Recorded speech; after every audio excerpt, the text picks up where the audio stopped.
बार एक बहुत बड़ा नेता एक साधु के छोटे से आश्रम में गया। वह साधु के बारे में बहुत सुना था, तो उसके मन में आया कि मैं एक बार जाकर के देखता हूँ कि लोग उसकी इतनी तारीफ क्यों करते हैं।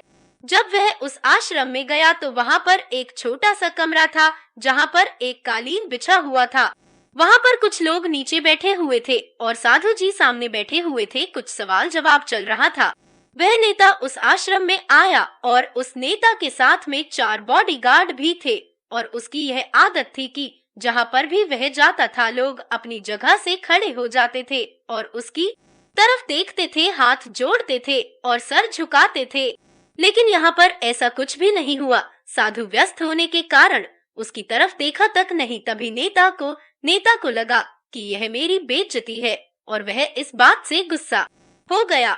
नेता ने थोड़ा गुस्से से साधु की बात को बीच में काटते हुए कहा कि मैं आपसे कुछ कहना चाहता हूँ। साधु ने उसकी तरफ देखा और बोला, आप थोड़ी देर रुकिए, पहले मैं इनके सवाल का जवाब दे दूं, उसके बाद मैं आपसे बात करता हूँ। तब तक आप अगर चाहे तो आप बैठ सकते हैं। बस साधु का इतना कहने की ही देरी थी। नेता का चेहरा गुस्से से लाल हो गया और फिर उसने अपना सारा गुस्सा उस साधु पर निकाल दिया। अभी तक वह नेता बहुत तमीज से आप कह करके बात कर रहा था, लेकिन अब वह तड़ाक पर उतर आया। नेता ने उस साधु को कहा, तुझे पता भी है मैं कौन हूँ और तू किससे बात कर रहा है? साधु ने उसकी तरफ देखा और कहा, मुझे इससे कोई फर्क नहीं पड़ता है कि आप कौन हैं, लेकिन आप जो कोई भी है, अगर आप चाहते हैं कि मैं आपके सवाल का जवाब दूं या आपसे बात करूं तो आपको कुछ देर रुकना होगा। और साधु की यह कहते हैं नेता गुस्से से पागल हो गया और वही सबके सामने चीखने चिल्लाने लग गया। अब मैं तुझे तेरी असली औकात दिखाऊंगा। तूने मुझसे पंगा लेकर के ठीक नहीं किया, तुझे पता भी है मैं तेरे बारे में क्या सोचता हूँ। साधु ने फिर से नेता की तरफ देखा और बड़े ही प्रेम से कहा कि मुझे इससे कोई फर्क नहीं पड़ता कि आप मेरे बारे में क्या सोचते हैं। आप जो चाहे वह मेरे बारे में सोच सकते हैं।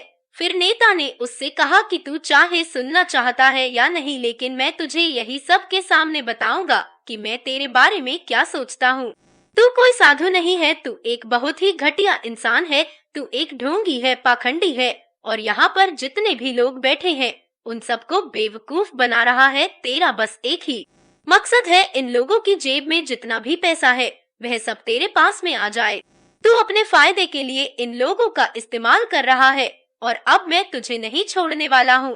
पूरी दुनिया के सामने तेरा पर्दाफाश करके रहूंगा। लेकिन उसके इतना बोलने के बाद भी हल्की सी मुस्कान उस साधु के चेहरे पर बनी ही रही।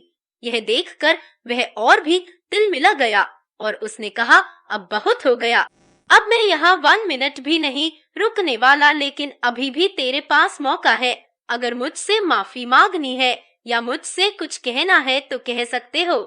इतना सब होने के बाद भी साधु के चेहरे पर एक मुस्कान थी और वह बिल्कुल शांत था। और फिर उन्होंने अपनी आंखें बंद करी और फिर साधु ने अपनी आंखें खोली, हाथ जोड़े और कहा कि मुझे आपसे कोई गिला शिकवा नहीं है।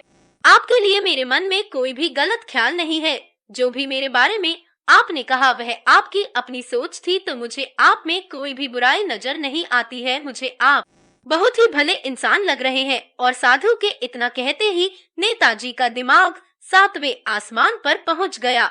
उसके चेहरे पर एक अजीब सी खुशी थी, क्योंकि उस साधु ने वही कहा जो बाकी सब लोग उस नेता को कहते हैं। और वह खुशी खुशी उस आश्रम से अपने घर की तरफ चला गया और जाकर के अपने पिताजी के साथ में बैठ गया।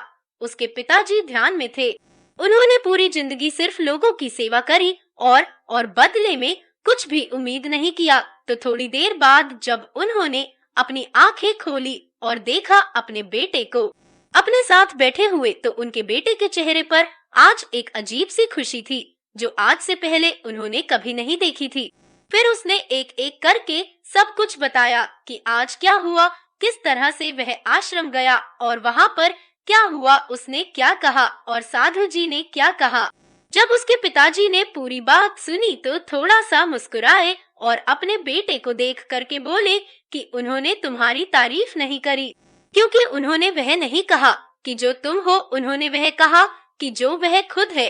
और तुमने जो भी कुछ उनको कहा वो नहीं कहा कि जो वो है, बल्कि तुमने वह का जो तुम खुद हो।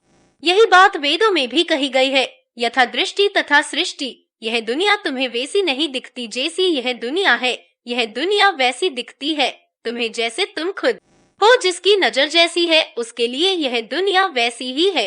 तो अगर तुम अपनी दुनिया को बदलना चाहते हो तो उसका सिर्फ एक तरीका है, अपनी नजर को बदलो। धन्यवाद। अगर आपको भी ऐसे ही ज्ञान की कहानियाँ पसंद है तो आज ही चैनल को सब्सक्राइब कर लीजिए, क्योंकि हम आपके लिए ऐसे ही खूबसूरत कहानियाँ लाते रहेंगे।